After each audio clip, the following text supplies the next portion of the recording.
प्रणाम गुरुदेव। कुछ साधक मित्रों ने पूछा था और मेरे भी मन में भी सवाल है कि कैसे हम जाने कि हम नींद में हैं या समाधि में। क्योंकि जब हम लोग समाधि में जाते हैं शवासन में, तो कभी कभी अपने ही खर्राटों की आवाज़ भी सुनाई देती है। तो हम कैसे जाने कि वो नींद है समाधि है। ठीक, धन्यवाद। बहुत आसान है समझना। नींद हमारी जानी पहचानी अवस्था है। हम भली भांति जानते हैं नींद क्या है, और इसलिए आज तक ऐसा कभी नहीं हुआ कि सुबह आपकी नींद खुली और आपने परिवार वालों को बुला लिया कि बताओ मुझे शंका पैदा हो गई, मैं सोया था कि नहीं सोया था। आपको पक्का पता है कि आप सोए थे। इसका मतलब जब शंका पैदा हो रही है, इसका मतलब सोए नहीं थे। चूंकि समाधि एक नई अवस्था है जो हम पहले नहीं जानते थे। नींद से तो हम जन्मों जन्मों से परिचित हैं। समाधि एक नई चीज है, तो वहां शंका पैदा होता है, शक पैदा होता है। और जब अपने ही खर्राटे आप सुन रहे हैं, इसका मतलब आप जागरूक हैं। नींद में कोई भी अपने खर्राटे नहीं सुनता। खर्राटे लेने वाले कभी भरोसा ही नहीं करते। उनसे 50 लोग भी कहें कि आप बहुत खर्राटे भरते हो, कितना हमने तो आज तक नहीं सुना। एक बार तो ऐसा हुआ कि एक मित्र के खर्राटे हम लोगों ने रिकॉर्ड किए टेप में, फिर उनको सुनाए कि देखो ये आपकी आवाज। बोले क्या पता किसकी आवाज है। उस समय वीडियो कैमरा नहीं थे, ऑडियो रिकॉर्ड की, तो उन्होंने कहा नहीं मेरी आवाज है ही नहीं है, मैंने तो आज तक नहीं सुने।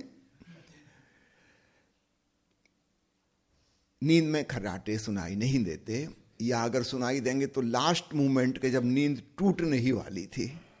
बीच में एक ट्रांजिशनल फेज आएगा जब भी पूरी बेहोशी खत्म नहीं हुई, अभी पूरा होश आया नहीं, एक मदहोशी की बीच की अवस्था है। उस समय अगर खर्राटा चल रहा था वो आपको पता रहेगा। सपने भी हमें केवल उसी समय के याद रहते हैं। सपने की अंतिम छोर, हाथी निकल गया पूंछ वाके, जब हम जागने को हो गए, उस समय जो घटना चल रही थी सपने में, बस उतना ही हमें याद रहेगा कि ये सपना देख रहे थे। पूरा सपना कभी याद नहीं आ सकता। वो गहरी नींद में था। इसी प्रकार खर्राटे की भी पूंछ पकड़ में आएगी, अगर कभी आई तो। जब आपको अपने खर्राटे सुनाई दे रहे हैं, इसका मतलब आप सजगता में हैं। समाधि और सुसुप्ति में यही भेद है। दोनों में एक समानता है, एक विषमता है। समानता यह है कि दोनों में डीप रिलैक्सेशन होता है, बहुत गहरा विश्राम, मृतवत, इसलिए तो उसका नाम शवासन है। और एक भेद होता है, समाधि में हम सजग होते हैं स्वा के प्रति, और नींद में हम बेहोश होते हैं, मूर्छित होते हैं। तो समानता भी है और भेद भी है, इसलिए संदेह पैदा होता है। तो जब जब संदेह पैदा हो कि मैं नींद में था कि समाधि में था, आप भली भांति जानना वो समाधि थी, क्योंकि नींद में तो कभी संदेह पैदा होता ही नहीं, वो तो हम भली भांति पहचानते हैं। चलिए, और कोई प्रश्न है? गुरुदेव मेरे 2 प्रश्न हैं, एक पूछूं दोनों पूछ लो? 2 नंबर वाला पहले। 2 नंबर वाला पहले। अपने देश में सभी 2 नंबर के काम पहले होते हैं। एक बार आपने ऑनलाइन तांडेन विधि पर शिविर कराया था, तो उसमें बहुत गहरे अनुभव हुए। और एक दिन इतने गहरे अनुभव में कि सुबह से शाम 6 बजे तक मैं समाधि में रही, लेकिन उस समय सिर भी नहीं है और पैर भी नहीं है। जो अनुभव 3 आ रहे थे, इतने हिस्से में ही आ रहे थे। तो ये मुझे नहीं समझ आया कि क्या है। पहला प्रश्न ये कि नाद मुझे लेफ्ट कान ईयर से सुनाई पड़ता है, इतना तेज सुनाई पड़ता है कि जब मैं बोल रही हूँ अभी मुझे सुनाई पड़ रहा है। और जब सोती हूँ, सीधी करवट लेटती हूँ, तब सीधे कान से सुनाई पड़ता है। और कई बार जब गहरे ध्यान में उतर जाती हूँ तो नाद सुनना भी बंद हो जाता है। तो समझ नहीं आता कि क्या है ये। ठीक, तो दूसरे सवाल का उत्तर पहले।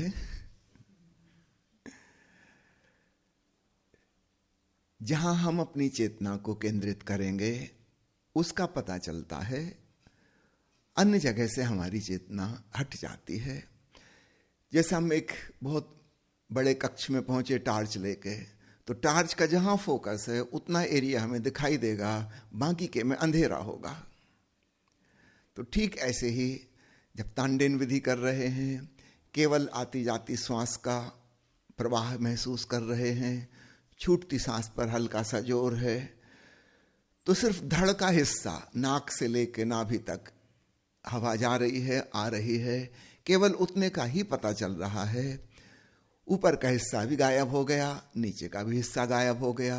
गायब हो गया मतलब वो अंधेरे में हो गया, चेतना की टार्च की रोशनी वहां नहीं पड़ रही। तो यह बिल्कुल स्वाभाविक है, सुंदर हुआ। तो जैसा कि आपने कहा कि लंबे घंटों तक आप समाधि में रहें, तांडेन की विधि मैं रिकमेंड करूंगा, जरूर हर साधक को प्रयास करना चाहिए। इसका बहुत ही सरल विधि है और जिसको यह रुचिकर हो जाती है उसके लिए तो फिर बहुत ही रसपूर्ण साधना हो जाती है। जब याद आ गया तब पता भी नहीं चलता बाहर से कि आप कोई विशेष प्रकार की सांस ले रहे हैं। भारतीय प्राणायाम पद्धति में तो बाहर से पता चलता है कि आप एक विशेष ढंग की सांस ले रहे हैं। चीन के संत लाओत्सु की यह तांडेन पद्धति अद्भुत है, बिल्कुल सामान्य गति वाली सांस, बल्कि हल्की सी धीमी ही हो जाएगी, उससे भी कोई विशेष ताकत इसमें नहीं लगनी है। छूटती सांस में हल्का सा जोर, जो केवल आपको ही पता चले कि नीचे पेट में सिकुड़ाव हुआ, वो भी इतना कम हो कि बाहर से कोई अनुमान ना लगा सके कि आप कोई खास ढंग की सांस ले रहे हैं। फिर श्वास को ही स्वयं का होना जाने, एकात्मीयता, द्वंद्व और द्वैत नहीं।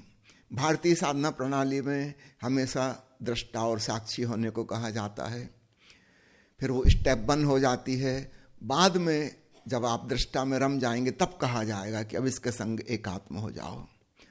लाओत्सु ने अच्छा किया, ये 2 स्टेप को हटा के सीधा शुरुआत से ही अद्वैत, यह प्राण ऊर्जा ही तुम हो, यह जानो। तो अद्वैत पहले से ही हो गया। लौलीन हो जाओ, एकात्म हो जाओ। तो अद्भुत है यह विधि। ताओ उपनिषद के 24वें प्रवचन में ओशो ने समझाई है। एक बार पूरा प्रवचन सुनिएगा और इसको अवश्य कीजिएगा। जिनको रास आ जाए इसको जारी रखें, किसी को ना जचे तो कोई बात नहीं, छोड़ दें। दूसरा सवाल आपने पूछा है, वह भी महत्वपूर्ण है। जो सामान्य नियम कहा जाता है कि दाहिने कान से सुनने में गहन समाधि लगेगी, यह एक औसत व्यक्ति के लिए है। औसत का मतलब हो सकता है 90% लोगों पे यह लागू होता हो, लेकिन 5-10% हर नियम के अपवाद होते हैं। जैसे कि अगर हम कहें कि दाहिने हाथ से कितने लोग लिखते हैं, तो 90% या हो सकता है और भी ज़्यादा लोग दाहिने हाथ से लिखते हैं, पर 5-10% हैं जो बाएं हाथ से लिखते हैं। इसका ये मतलब नहीं है कि वो गलत हैं, प्रकृति ने ऐसा बनाया है। तो ठीक उसी प्रकार सामान्य औसत नियम है कि दाहिने तरफ से हम अनहदनाद जब सुनेंगे तो हम ज़्यादा गहराई में डूब पाएंगे, बाएं तरफ से जब सुनेंगे तो वो ज़्यादा सुपरफिशियल, उथला उथला होगा। लेकिन कुछ लोग इसके अपवाद हो सकते हैं, उनको बाएं तरफ से सुनने में ज़्यादा गहराई मिले। इस बात को समझिएगा, जो भी बातें शास्त्रों में लिखी हैं वो एक औसत व्यक्ति के लिए लिखी हैं, लेकिन एक्सेप्शन होते हैं। तो कोई बाएं हाथ से लिख रहा है तो वो गलत नहीं है, वो भी ठीक है। सामान्य नियम और अपवाद, इन दोनों का हमें ख्याल रखना चाहिए। ये दाहिने तरफ से सुनने वाली बात पर थोड़ा सा और विस्तार से आपका ध्यान चाहूँगा। हमारे भीतर जो मस्तिष्क है उसके 2 हेमिस्फीयर हैं, बायां और दायां, अर्धांग जिसको हम कहें दिमाग के। बाएं तरफ वाला हिस्सा जो है वह सोच विचार का, गणित का, तर्क का, विज्ञान का, हिसाब किताब का हिस्सा है। हमारा अहंकार बाएं तरफ वाले से एसोसिएशन है, वहां हमें अहम की अनुभूति होती है, मैं हूं जगत से अलग, संघर्ष, विचार, तर्क, वाद विवाद और पृथकता का अनुभव, ये हमारे लेफ्ट ब्रेन के फंक्शन है। राइट ब्रेन कलात्मक है, सृजनात्मक है, भावनात्मक है, वहां तर्क वितर्क नहीं है, वाद विवाद नहीं है, और वहां से जोड़ का अनुभव होता है, समष्टि के संग हम एक हैं, अलग थलग नहीं है।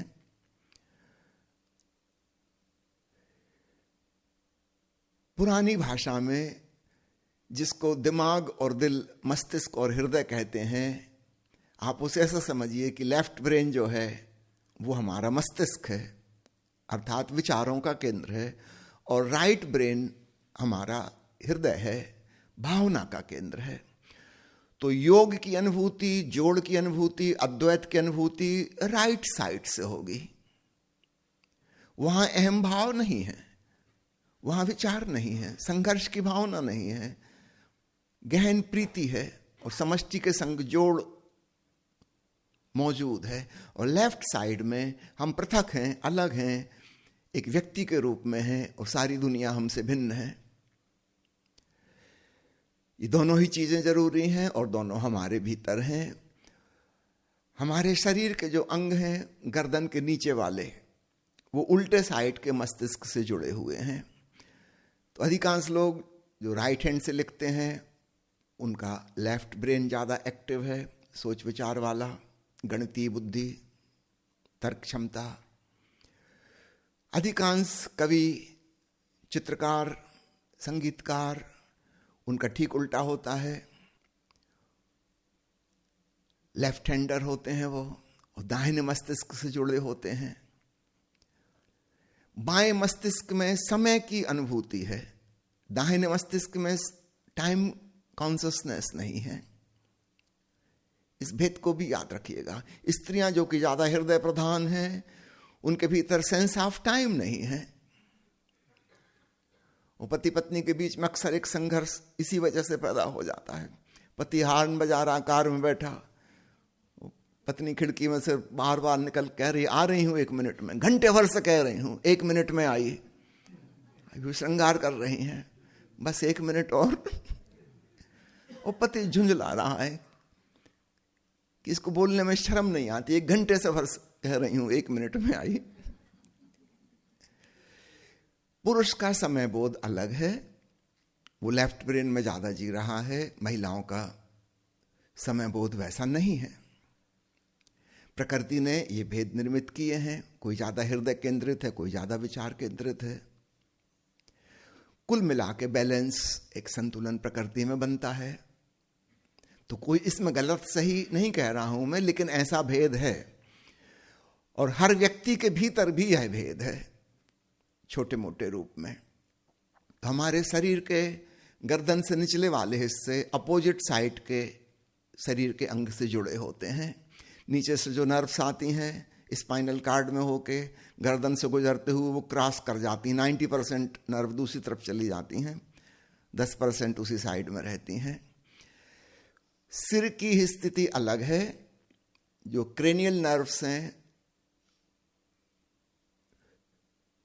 सेंस ऑर्गन्स को खोपड़ी में सूचना दे रही हैं, जानकारी ले जा रही हैं, वो उसी साइड से जुड़ी हुई हैं।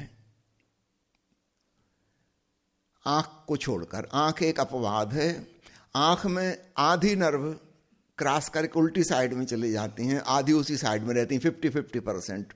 तो आंख के अगर हम 2 हिस्से करें, हर आंख के, एक नाक के पास वाला और एक लेटरल साइड वाला, तो नाक के पास वाला जो हिस्सा है उस आधे की नर्व अपोजिट साइड में चली जाएगी, और जो लेटरल साइड वाला है आंख का आधा हिस्सा, उसकी नर्व उसी साइड में है। तो दोनों आंखें इस प्रकार से व्यवस्थित हैं, दोनों की आधी आधी लेफ्ट में, आधी आधी राइट में विभाजित हो जाती हैं। लेकिन कान जो कि श्रवण का सेंस ऑर्गन है, वह उसी साइड में है पूरा का पूरा। राइट ईयर की नर्व्स राइट ब्रेन से जुड़ी हुई हैं। इसलिए कहा जाता है कि दाहिने तरफ से अनहद नाद सुनेंगे तो बहुत गहरे जोड़ में परमात्मा के संग सारे अस्तित्व के साथ एकता की अनुभूति होगी। लेकिन याद रखिए, ये 90-95% लोगों के लिए लागू है, कुछ लोग इसके अपवाद हैं। इसलिए जो आपको सहज रूप से हो आप उसमें डूबिए, लेफ्ट राइट की चिंता मत कीजिए। जो सहज रूप से आपको हो रहा है उसमें डूबिए।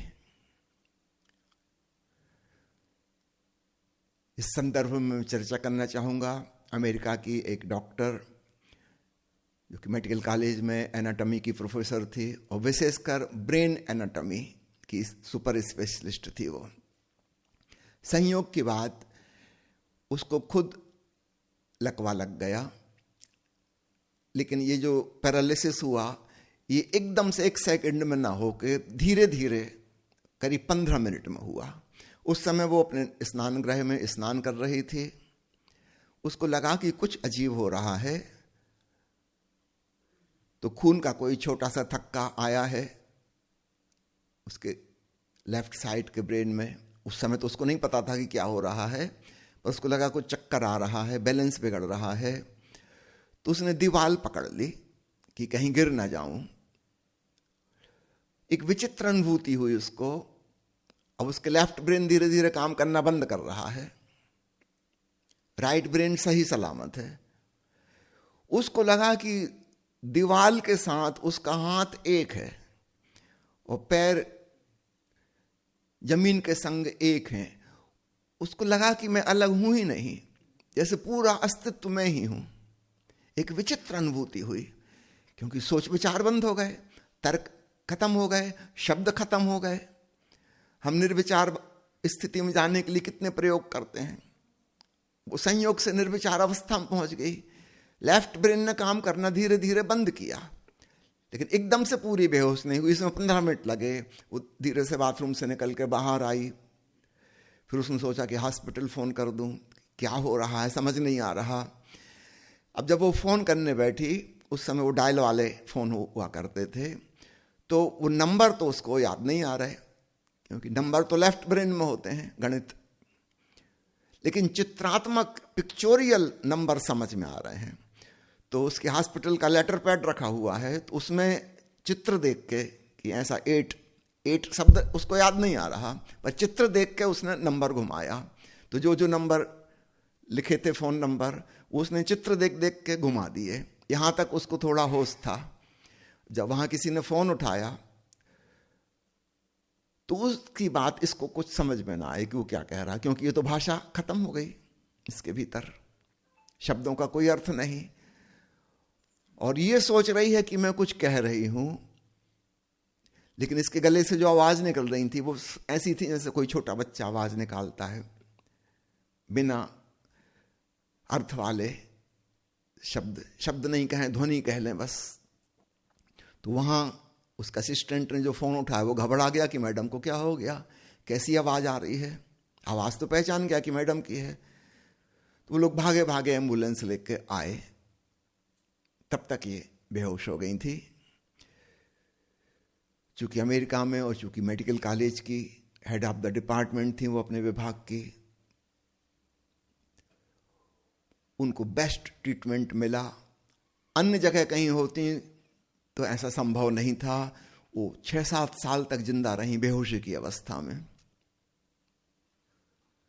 तो आर्टिफिशियल उपाय से उनकी जिंदगी को बचाया गया।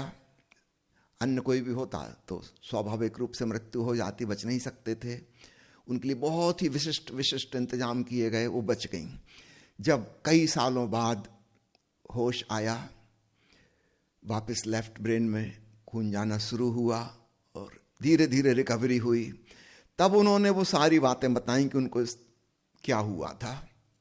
और उन्होंने कहा कि मैंने निर्वाण शब्द सुना था, मुझे जो हुआ था वो निर्वाण की अनुभूति थी। सारे विचार खत्म हो गए थे, जागरूकता पूरी थी और व्यक्तिवाची होने का एहसास नहीं था। पूरी समष्टि के संग एक, I am the whole existence, विराट ब्रह्म।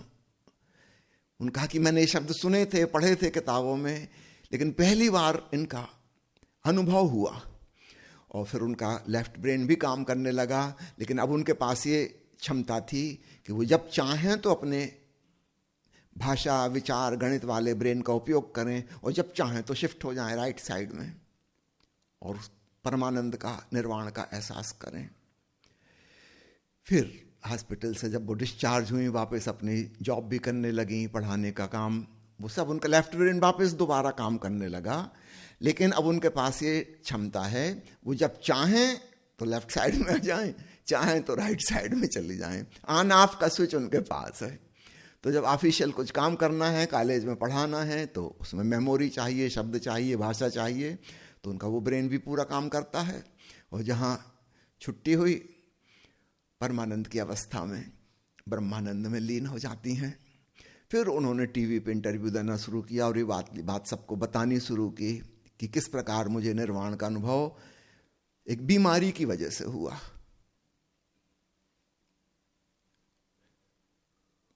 उनकी टेड टॉक उपलब्ध है, अगर आप सुनना चाहें मैं उसकी लिंक आप सबको भेज दूंगा, जरूर सुनिए। 21 मिनट का छोटा सा वो उनका व्याख्यान, और उन्होंने पूरी चीज विस्तार से समझाई। वो कहा कि अब मैं सब लोगों से इसलिए बताती फिर रही हूं टेलीविजन इंटरव्यू देते हुए कि यह आप भी कर सकते हैं। मुझे तो संयोग से, बीमारी की वजह से हुआ, आप जानबूझकर इसको कर सकते हैं। थोड़ी देर के लिए वो विचार वाली चीज को छोड़ दीजिए, भावनात्मक उसमें पहुंच जाइए और आप अचानक पाएंगे कि पूरे विराट ब्रह्म आप ही हैं। लेफ्ट साइड में हमारा आइडेंटिफिकेशन है अपने व्यक्तित्व से, राइट साइड में कोई व्यक्तित्व नहीं है।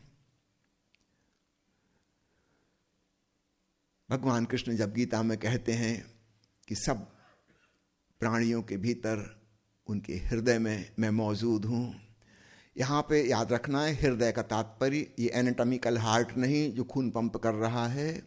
यहां हृदय से तात्पर्य right side of the brain. वहां परमात्मा स्थित है, अरूप निराकार ब्रह्म। और लेफ्ट साइड में हमारा काम चलाऊ संसार के लिए हमारा व्यक्तित्व, हमारी परिभाषा, हमारा अहंकार, विचार इत्यादि ये सब हैं। इसलिए आग्रह किया जाता है कि दाहिनी तरफ से अनहदनाद सुनिए। पुनः दोहरा दूं, 90% लोगों के लिए या उससे भी ज्यादा के लिए यह बात सही हो सकती है, लेकिन कुछ लोग अपवाद स्वरूप हैं। इसलिए अंततः निर्णय आपको करना होगा। जहां से आपको गहराई मिले वो आपके लिए ठीक। नियम हमारे लिए नहीं है और हम नियम के लिए भी नहीं हैं। एक साधारण समझ, एक कॉमन सेंस डेवलप हो जाए, इतना बहुत है। और अपने सहजता और स्वधर्म और स्वभाव के अनुसार जो हो रहा है उसका आनंद लें, उसमें डूबें। तो यह प्रश्न निश्चित रूप से महत्वपूर्ण है और सभी लोगों को इसका ख्याल रखना चाहिए।